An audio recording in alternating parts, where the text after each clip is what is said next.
Hello, എല്ലാവർക്കും LLB ജംഗ്ഷൻ്റെ പുതിയൊരു വീഡിയോയിലോട്ട് സ്വാഗതം. ഇന്ന് നമ്മളിവിടെ ഡിസ്കസ് ചെയ്യാൻ പോകുന്നത് section 11 of civil procedure code 1908 ആണ്, അതായത് റെസ് ജുഡിക്കാറ്റ. സോ നമുക്ക് ടോപ്പിക്കിലോട്ട് പോവാം. Res judicata is dealt under section 11 of civil procedure code 1908.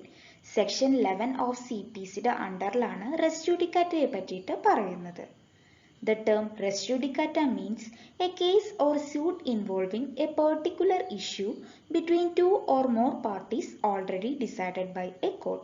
Res judicata എന്ന് പറഞ്ഞാൽ ഒന്നോ അതിൽ കൂടുതലോ പാർട്ടീസ് ഇൻവോൾവ് ചെയ്തിട്ടുള്ള ഒരു കേസ് കോടതി ഓൾറെഡി ഡിസൈഡ് ചെയ്ത് വെച്ചിട്ടുണ്ട് എന്നുള്ളതാണ്.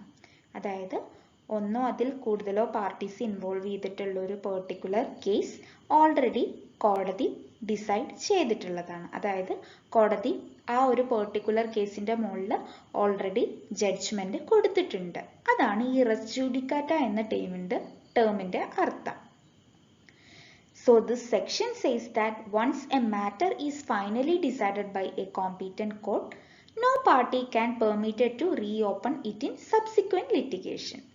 So ഈ സെക്ഷന്റെ അണ്ടറിൽ എന്താണ് പറയുന്നത് എന്ന് വെച്ചാൽ, ഒരു പെർട്ടിക്കുലർ മാറ്ററിന്റെ മുകളിൽ കോടതി ഡിസിഷൻ കൊടുത്തു കഴിഞ്ഞാൽ, അതായത് ഒരു കോമ്പീറ്റന്റ് കോർട്ട് ഡിസിഷൻ കൊടുത്തു കഴിഞ്ഞാൽ വീണ്ടും ആ ഒരു മാറ്ററിനെ പൊക്കിപ്പിടിച്ച് പുതിയൊരു ലിറ്റിഗേഷൻ വഴി അത് കോർട്ടിന് മുൻപാകെ കൊണ്ടുവരാൻ പറ്റില്ല. അതല്ലെങ്കിൽ അങ്ങനെ കൊണ്ടുവരുന്നത് പെർമിറ്റ് ചെയ്യില്ല എന്നാണ് ഈ സെക്ഷന്റെ അണ്ടറിൽ പറയുന്നത്. സോ ഓൾറെഡി ഡിസിഷൻ അല്ലെങ്കിൽ ഓൾറെഡി ഡിസൈഡ് ചെയ്തിട്ടുള്ള ഒരു കേസ് വീണ്ടും പൊക്കി പിടിച്ചിട്ട് അതല്ലെങ്കിൽ വീണ്ടും ഒരു സബ്സിക്വന്റ് ലിറ്റിഗേഷൻ ആയിട്ട് റീഓപ്പൺ ചെയ്യാൻ പെർമിറ്റ് ചെയ്യില്ല എന്നാണ് ഈ സെക്ഷന്റെ കീഴിൽ പറയുന്നത്. ഇനി നമ്മൾ ഇവിടെ നോക്കാൻ പോകുന്നത് origin of the doctrine of res judicata ആണ്. അതായത് doctrine of res judicata origin ചെയ്യാനുള്ള കുറച്ച് കാരണങ്ങളാണ്. സോ ആദ്യത്തെ റീസൺ എന്ന് പറയുന്നത് നെമോ ഡെബിറ്റ് ലിക്സ് വെക്സാരി പ്രോ എഡം കോസ. ഇതിന്റെ അർത്ഥം എന്താണെന്ന് വെച്ചാൽ, ഒരു പേഴ്സണെയും ഒന്നിൽ കൂടുതൽ തവണ സെയിം കോസിന്റെ മുകളിൽ ശല്യം ചെയ്യാൻ പാടില്ല എന്നുള്ളതാണ്. അതായത് ഈ റെസ് ജുഡിക്കാറ്റ എന്നുള്ള ഡോക്ട്രിൻ അവിടെ നിലവിലില്ലെങ്കിൽ ഒരു പേഴ്സണെ ഈ സെയിം കേസ് വീണ്ടും വീണ്ടും സബ്സിക്വന്റ് ലിറ്റിഗേഷന്റെ വഴി ഇങ്ങനെ കൊണ്ടുവരികയാണെന്നുണ്ടെങ്കിൽ അതൊരു പേഴ്സണ് ഒരു ശല്യമായിട്ട് മാറും. കാരണം ഏത് സമയവും അദ്ദേഹത്തിന് കോടതി മുൻപാകെ വരേണ്ടി വരും. സോ ആ ഒരു പേഴ്സൺ, അതായത് ഒരു പേഴ്സണെ ഒന്നിൽ കൂടുതൽ തവണ ശല്യം ചെയ്യരുത് എന്നുള്ള ഉദ്ദേശത്തിലാണ് ഈ doctrine of res judicata origin ചെയ്തിട്ടുള്ളത്. രണ്ടാമത്തെ റീസൺ എന്ന് പറയുന്നത് ഇൻട്രസ്റ്റ് റിപ്പബ്ലിക്കെ ഇറ്റ് സിറ്റ് ഫിനിസ് ലിത്തിയം.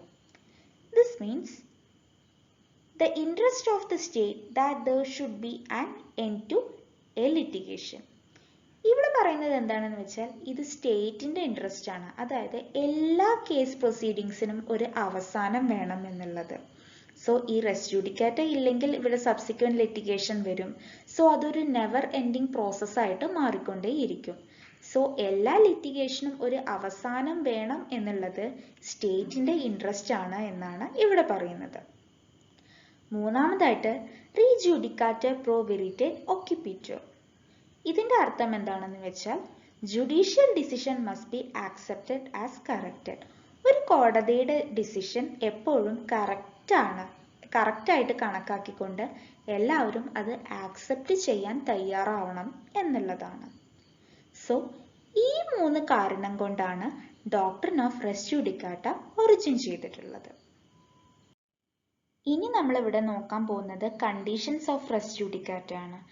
കണ്ടീഷൻസിൽ ഫസ്റ്റ് വൺ എന്ന് പറയുന്നത് സെയിം പാർട്ടീസ് ആയിരിക്കണം. അതായത് ഫോർമർ സ്യൂട്ടിലും സബ്സിക്വന്റ് സ്യൂട്ടിലും സെയിം പാർട്ടീസ് ആയിരിക്കണം ഇൻവോൾവ് ചെയ്തിട്ട് ഉണ്ടായിരിക്കേണ്ടത്. ഇവിടെ ഫോർമർ സ്യൂട്ട് എന്നുള്ളതുകൊണ്ട് ഉദ്ദേശിക്കുന്നത് എന്താണെന്ന് വെച്ചാൽ, കോർട്ട് ഓൾറെഡി സെറ്റിൽ ചെയ്ത് വെട്ട ആ കേസ്. സബ്സിക്വന്റ് എന്നുള്ളതുകൊണ്ട് ഉദ്ദേശിക്കുന്നത് എന്താണെന്ന് വെച്ചാൽ, ആ സെറ്റിൽ ചെയ്ത് ആ ഡിസിഷൻ കൊടുത്തിട്ടുള്ള ആ കേസിനെ വീണ്ടും കുത്തിപ്പൊക്കി വരുന്നില്ലേ, ആ ഒരു കേസിനെയാണ് നമ്മൾ സബ്സിക്വന്റ് സ്യൂട്ട് എന്നുള്ളതുകൊണ്ട് ഉദ്ദേശിക്കുന്നത്. സോ രണ്ട് സ്യൂട്ടിലും സെയിം പാർട്ടീസ് ആയിരിക്കണം ഇൻവോൾവ് ചെയ്തിട്ട് ഉണ്ടായിരിക്കേണ്ടത്. രണ്ടാമതായിട്ട് പറയുന്നത് മാറ്റർ ഇൻ ഇഷ്യൂ ആണ്. അതായത് ഫോർമർ സ്യൂട്ടിലും അതുപോലെ തന്നെ സബ്സിക്വന്റ് സ്യൂട്ടിലും സബ്സ്റ്റാൻഷ്യലി സെയിം ആയിട്ടുള്ള മാറ്റേഴ്സ് ആയിരിക്കണം ഇൻവോൾവ് ചെയ്തിട്ട് ഉണ്ടായിരിക്കേണ്ടത്. അതായത് ഐഡന്റിക്കൽ ആവണം എന്നില്ല, ബട്ട് സബ്സ്റ്റാൻഷ്യലി സെയിം മാറ്റേഴ്സ് ആയിരിക്കണം ഫോർമൽ സ്യൂട്ടിലും സബ്സിക്വന്റ് സ്യൂട്ടിലും ഇൻവോൾവ് ചെയ്തിട്ട് ഉണ്ടായിരിക്കേണ്ടത്. മൂന്നാമതായിട്ട് പറയുന്നത് the claims and title must be same. അതായത് ഫോർമൽ സ്യൂട്ടിലും സബ്സിക്വന്റ് സ്യൂട്ടിലും സെയിം ടൈറ്റിൽ അതല്ലെങ്കിൽ സെയിം ക്ലെയിംസ് ആയിരിക്കണം ഇവിടെ ഇവര് ഇൻവോൾവ് ചെയ്തിട്ട് ഉണ്ടായിരിക്കേണ്ടത്. അതായത് രണ്ട് സ്യൂട്ടിലും ഫോർമൽ സ്യൂട്ടിലും സബ്സിക്വന്റ് സ്യൂട്ടിലും സെയിം ക്ലെയിം അതുപോലെ തന്നെ സെയിം ടൈറ്റിൽ ആയിരിക്കണം ഇൻവോൾവ് ചെയ്തിട്ട് ഉണ്ടായിരിക്കേണ്ടത്.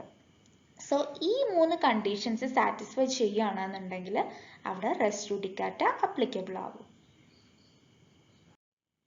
ഇന്നത്തെ ഈ വീഡിയോയിൽ നമ്മൾ ഡിസ്കസ് ചെയ്തിട്ടുള്ളത് സെക്ഷൻ 11 ഓഫ് സിവിൽ പ്രൊസീജിയർ കോഡാണ്, അതായത് റെസ് ജുഡിക്കാറ്റ.